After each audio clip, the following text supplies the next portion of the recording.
That's me, Grace. I could have been on a plane, but instead, I'm on a boat.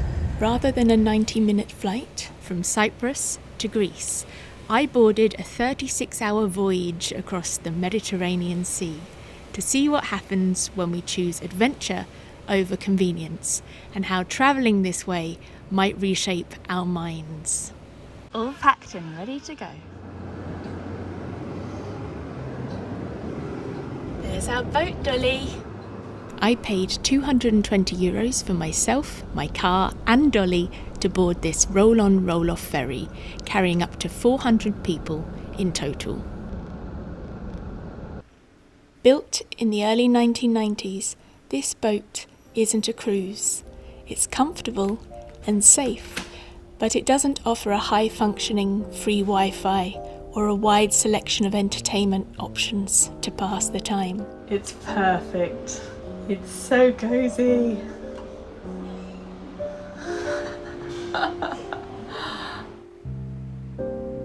It's a known fact that when we're pressed for time, our brains filter aggressively.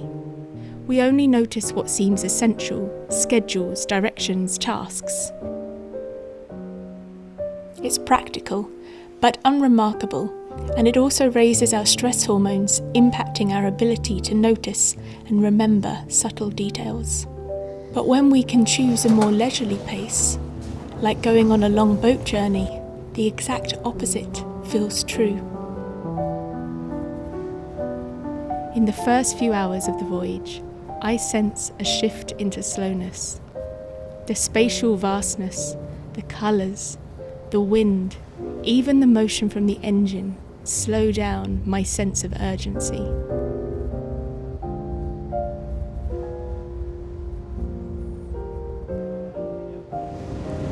Having been preparing for this big adventure, my mind's been really busy for the last few weeks, and I think whenever we're anticipating the start of a journey, our minds can become very fizzy with all of the things that we need to do. But the reality is, once you land on the boat, it's nothing but you and the big blue sea. But it's so peaceful here. I'm so grateful that this is how I'm starting out my journey. It feels like the beginning of an inner transition, and it's not just me. Bright, blue-rich light, like that reflected back from the Aegean Sea, has been said to boost alertness, and watching the fractal patterns of waves has been shown to create a feeling of calm. While the waves move below, the distant realms of the horizon create a feeling of stillness. With little form of entertainment on board, and the freedom to wander rather than being buckled in, travelling on a ship like this offers a lot of quietude and solitude. There's a few hundred of us on this boat, but it is enormous. There's multiple decks, there's multiple places and corners to discover and explore. If you're not feeling in a very social mood, you can easily bring yourself to somewhere where you're not going to see another soul. Time alone can be immensely restorative. With no notifications or conversations happening in these moments, I give the parts of my brain involved in planning and decision-making time off, and it allows other parts responsible for daydreaming and self-reflection to come alive. But it can also be confronting. Unlike planes with their screens or cars with their changing views outside the windows, here the sky and the sea remain constant. Sometimes you might spy land or wonder about the direction of a cargo ship, but mostly it's the same.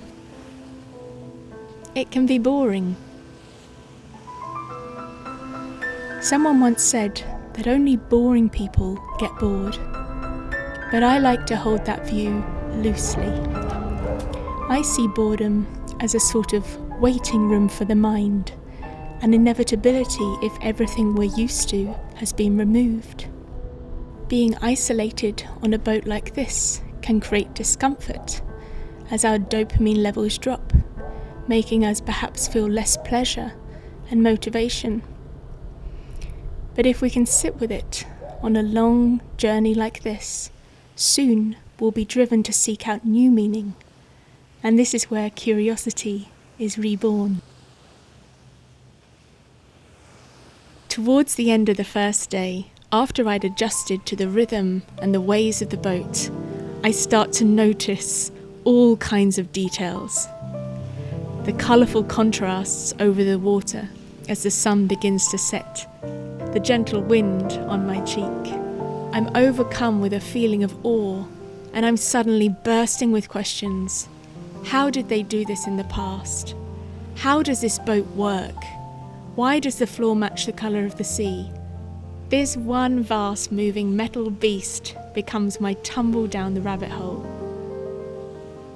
Back inside, I wonder, who chose the artwork? Why the plastic plants? And who decided it was a good idea to put a photo of a shipwreck on a boat? Here on the ferry, we all share in this feeling of in-betweenness. It makes us open up more quickly, talking about what really matters and experiencing genuine connection. By the following morning, I feel a secure belonging with the boat and its small community. The sea becomes the backdrop for exploring our humanness and our renewal. It cannot be overstated how valuable it is to travel in a way that bears witness to the rhythm of the day's changing light. The opportunity to wake up and step straight into sunlight supports the body's internal 24-hour clock, our circadian rhythm.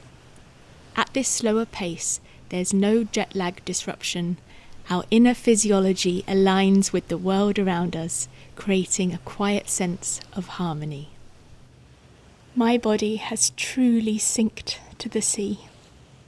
My whole nervous system is completely relaxed, and time starts to feel even more elastic. I think I've been on this boat now for 26 or 27 hours, and at this point my brain is just so soothed. There's something really mysterious about being on a boat. There's something almost romantic. These voyages, they symbolise that you're leaving something behind as you're preparing to embark on something new. It teaches you patience, being on a boat like this. Totally changed my mindset from arriving and soon to be leaving. I love it.